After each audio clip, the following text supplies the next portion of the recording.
Boas-vindas a mais uma análise aprofundada. Hoje a gente vai desvendar um universo que, olha, afeta todo mundo que já pensou em abrir um negócio no Brasil, não importa o tamanho. Com certeza. Vamos falar sobre direito empresarial, mas de um jeito que faz sentido, sabe? A nossa missão aqui é entender o que a lei realmente quer dizer com a palavra empresário. Exato. E para fazer isso, a gente vai construir o raciocínio juntos. Não é só decorar a lei, é entender a lógica por trás dela. Perfeito. Vamos começar com uma verdadeira revolução silenciosa que aconteceu no direito brasileiro. Depois, a gente disseca a definição de empresário, entende quem pode ou não entrar nesse jogo, a importância de oficializar o negócio. E no final, chegar naquela ferramenta que hoje facilita a vida de milhares de empreendedores, a SLU, a Sociedade Limitada Unipessoal. Isso mesmo. Gosto dessa abordagem, e essa revolução que você mencionou me parece o ponto de partida ideal. Eu sei que o sistema mudou muito em 2002. Antes disso, o que se ouvia era sobre atos de comércio. Parece um conceito bem antigo, né? Extremamente antigo. E você tocou no ponto central. Essa ideia veio do Código Napoleônico francês lá do século XIX. A lógica era bem simples até. Como funcionava? A lei tinha uma lista. Se a sua atividade estivesse naquela lista, tipo compra e venda de mercadorias para revenda, você era considerado comerciante e estava sujeito ao direito comercial. Ah, uma lista fechada. Exatamente. Se não estivesse na lista, não era. Ponto. E qual era o problema com isso? Parece rígido demais. O que acontecia se surgisse uma atividade nova que não estava prevista? Aí está o problema. A economia evoluiu, veio a Revolução Industrial, a prestação de serviços em massa, e a lista ficou parada no tempo. Entendi. Imagina uma grande indústria ou, sei lá, uma empresa de software hoje em dia. Elas não se encaixavam perfeitamente ali. A lei olhava para a economia do século XXI com os óculos do século XIX. Ficou insustentável. E foi aí que o Código Civil de 2002 chegou e virou a mesa. Ele basicamente rasgou a lista, então. Exatamente.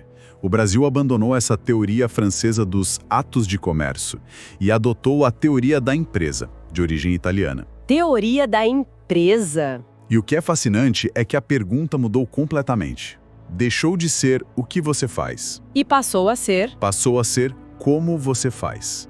O foco agora é na atividade econômica organizada. Ah, isso faz muito mais sentido. Então não importa se a pessoa vende parafusos, desenvolve aplicativos ou produz filmes. O que importa é a organização por trás disso. Perfeito, é isso. E o velho Código Comercial de 1850, a parte dele que tratava desses atos de comércio foi revogada. Virou peça de museu, vamos dizer assim. Sobrou alguma coisa dele? Curiosamente, sim. A segunda parte do código, que trata de direito marítimo, essa ainda está em vigor. Mas a espinha dorsal de todo o direito empresarial hoje é, sem dúvida, a teoria da empresa. Ok, vamos mergulhar nisso então. Se o segredo está no como se faz, onde a gente encontra a definição legal, a receita de bolo para identificar um empresário? A receita está no artigo 966 do Código Civil. Ele é o coração de tudo. E ele nos dá 4 ingredientes que precisam estar todos presentes na mistura. 4 ingredientes. Sem um deles, a receita desanda e não temos um empresário aos olhos da lei. Certo. O primeiro que a lei traz é profissionalismo. Isso soa um pouco vago para mim. O que separa legalmente um hobby que dá algum dinheiro de uma atividade profissional? Ótima pergunta. Profissionalismo aqui significa habitualidade. É a sua profissão, aquilo que você faz de forma contínua para viver. Não é algo esporádico. Exato. Vender seu carro usado não te faz empresário, mas comprar e vender carros toda semana, com o objetivo de lucrar, isso sim tem a cara do profissionalismo que a lei busca. Entendi. O segundo ingrediente é atividade econômica. Esse parece mais direto. O objetivo tem que ser gerar riqueza, lucrar. Isso. E o terceiro, que talvez seja o mais definidor de todos, é a organização. É aqui que a teoria da empresa realmente brilha. A organização dos fatores de produção, capital, mão de obra, insumos e tecnologia. Eu gosto da analogia de que o empresário é o maestro de uma orquestra. É uma analogia perfeita. E como um maestro, ele não precisa saber tocar todos os instrumentos, certo? A genialidade dele está em fazer a orquestra soar bem, mesmo que ele pessoalmente não seja o melhor violinista. Exatamente essa é a ideia. A essência do empresário é ser esse articulador, e o último ingrediente é a finalidade. Essa orquestra tem que estar tocando para produzir ou fazer circular bens ou serviços. Então, juntando tudo, Junte profissionalismo, busca por lucro, organização e essa finalidade, e você tem um empresário. então o que a lei está dizendo, na verdade, é que ser empresário não é só ter uma boa ideia, é ser um organizador profissional de riqueza. A ideia é o começo, mas a organização é o que define tudo. Perfeito. E isso me leva a uma confusão comum. Empresa e empresário não são sinônimos. Muita gente usa como se fossem a mesma coisa. De forma alguma. E separar os dois é fundamental. Pensa na orquestra de novo. A empresa é a música sendo tocada, é a atividade organizada. O negócio em si. Isso. O empresário é o maestro, o sujeito de direito, que pode ser uma pessoa física ou jurídica, que rege essa atividade. A empresa é o objeto, o empresário é o titular. Certo. Mas a lei também cria exceções, não é? Diz quem, em regra, não é considerado empresário, mesmo que pareça ter uma atividade organizada. Sim, e essa é uma das áreas que mais gera debate. O parágrafo único do artigo 966 exclui, a princípio, os profissionais intelectuais. Profissionais intelectuais, tipo médicos, advogados. Exato. Arquitetos, artistas. A lei entende que, nesses casos, o que prevalece é a atividade pessoal, o intelecto daquela pessoa, mesmo que ela tenha uma secretária ou um assistente. Mas espere um pouco. E se o médico monta uma clínica enorme com vários outros médicos, enfermeiros, equipamentos de ponta, laboratório, ele continua sendo só um profissional intelectual? A linha parece tênue. A linha é exatamente onde você apontou. É o que a gente chama de elemento de empresa. Elemento de empresa. A pergunta a se fazer é: o que é mais importante para o sucesso do negócio? O talento pessoal e intransferível daquele profissional? Ou a estrutura organizada que ele montou? Ah, boa pergunta. No caso de um consultório pequeno, é o médico. No caso de um grande hospital, a organização, os leitos, a gestão, os equipamentos, a equipe se tornou mais importante que o trabalho de um único médico. Entendi. Nesse segundo caso, a atividade intelectual foi, absorvida por uma estrutura empresarial.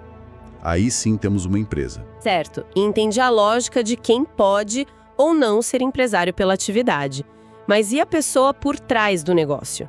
Ter a ideia e a capacidade de organizar não é tudo. Quais são os requisitos para a pessoa em si? Então, a regra geral é bem simples e direta. A pessoa precisa estar em pleno gozo da capacidade civil. Ou seja, ser maior de 18 anos e não ter nenhuma restrição legal. Isso. E não pode haver nenhuma lei que a impeça de ser empresária. E como sempre, as exceções devem ser a parte mais interessante. Um adolescente de 16 anos, um gênio da programação que cria um aplicativo de sucesso, ele não pode ser um empresário por trás da própria criação? Iniciar empresa do zero, ele não pode. A lei protege o incapaz, como um menor de idade, de assumir os riscos que são inerentes à atividade empresarial. Mas, No entanto, e aqui está a exceção, ele pode continuar uma atividade empresarial que já exista. como assim? Imagine que ele herde a empresa dos pais, ou que ele já era empresário e sofra um acidente que o torne incapaz. Nesses casos, ele pode continuar. E como isso funciona? Ele simplesmente assume a gestão? Parece arriscado. Não. É um processo muito cuidadoso, que exige autorização do juiz. O juiz vai analisar se continuar o negócio é do interesse do incapaz. E tem alguma proteção para o patrimônio dele? Com certeza. Essa é uma proteção crucial. O patrimônio que essa pessoa já tinha antes de assumir a empresa fica blindado. As dívidas do negócio só podem atingir os bens da própria empresa e o que for adquirido a partir dela. Faz todo sentido. E além dos incapazes, você mencionou os impedidos. Quem são eles? São pessoas capazes, mas que a lei proíbe de empreender. Exatamente isso. São pessoas que, por sua função ou condição, teriam um conflito de interesses ou alguma incompatibilidade. Os exemplos clássicos são servidores públicos, militares da ativa, magistrados. Falidos também, né? Sim, os falidos enquanto não resolverem suas pendências. E o que acontece se um servidor público, por exemplo, decide ignorar a proibição e abrir uma loja virtual que começa a bombar? A lei simplesmente anula o negócio dele? Aqui a lei é muito pragmática. Ela não vai premiar o infrator. Se uma pessoa impedida exerce atividade empresarial, ela é considerada uma empresária de fato. O que isso significa na prática? Significa que ela assume todas as obrigações e responsabilidades, de forma ilimitada, com seu patrimônio pessoal. Ela não pode usar o próprio impedimento legal como desculpa para não pagar um fornecedor, por exemplo. Entendi. A lei basicamente diz: você quis jogar o jogo, mesmo proibido, então arque com todas as consequências. É exatamente essa lógica. Ok.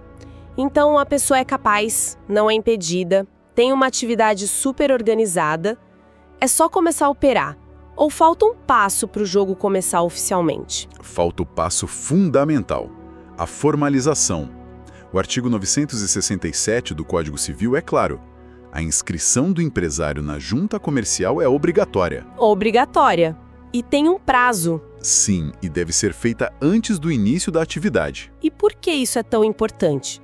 Muita gente deve ver a junta comercial só como burocracia, um papel a mais. Mas é muito, muito mais do que isso.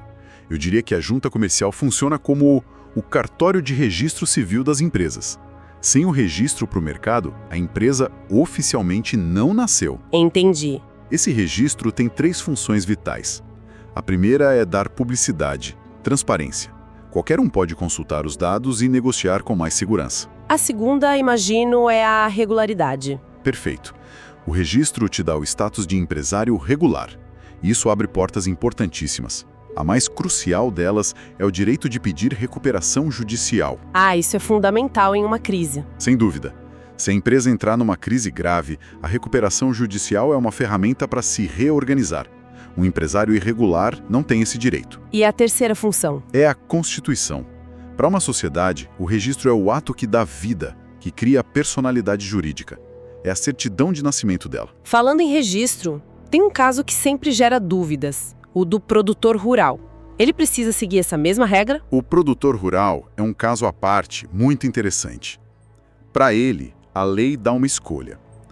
O registro na junta comercial é facultativo. Ah, é opcional. Sim, é uma decisão estratégica. E quais são as implicações dessa escolha?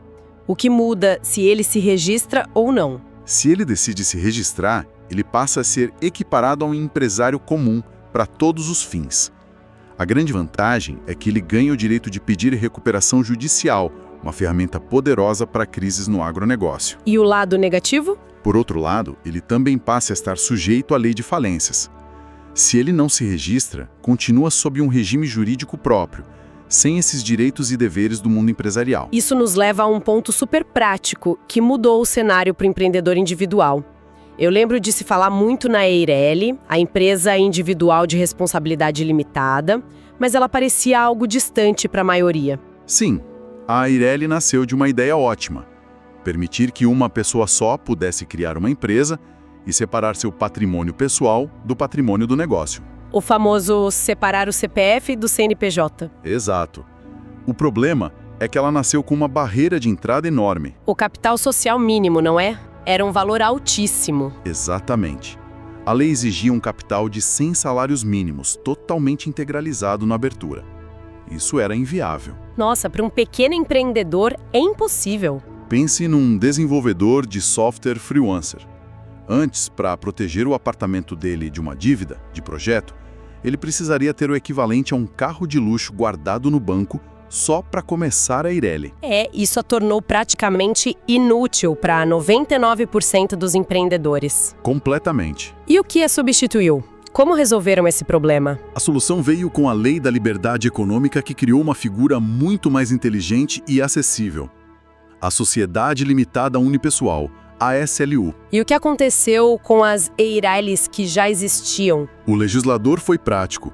Simplesmente extinguiu a Eireli e converteu todas que existiam em SLUs. E o que torna a SLU tão revolucionária para o empreendedor individual? São 3 pontos-chave.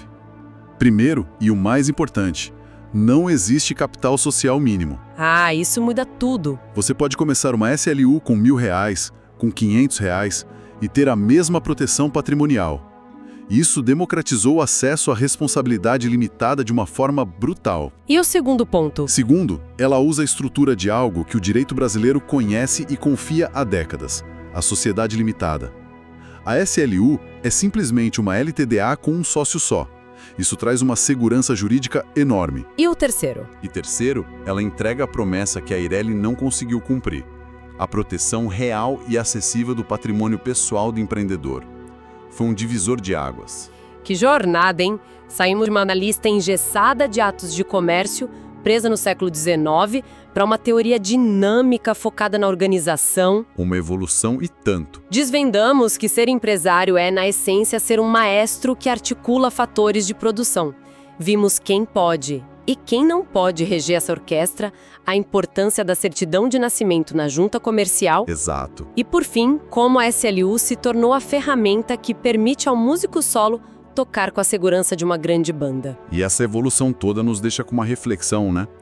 Se hoje as barreiras legais para empreender com segurança patrimonial estão mais baixas do que nunca, graças a figuras como a SLU, Sim. isso não nos impõe uma contrapartida. Essa maior acessibilidade não exige talvez um nível mais elevado de responsabilidade e de conhecimento por parte do empreendedor para que ele possa navegar com segurança em um mercado que não ficou nem um pouco mais simples. Uma excelente questão para se pensar. A ferramenta está mais fácil de usar, mas o jogo continua complexo. Para mais análises como esta, inscreva-se no nosso canal do YouTube para receber mais audioaulas. Muito obrigada e até a próxima!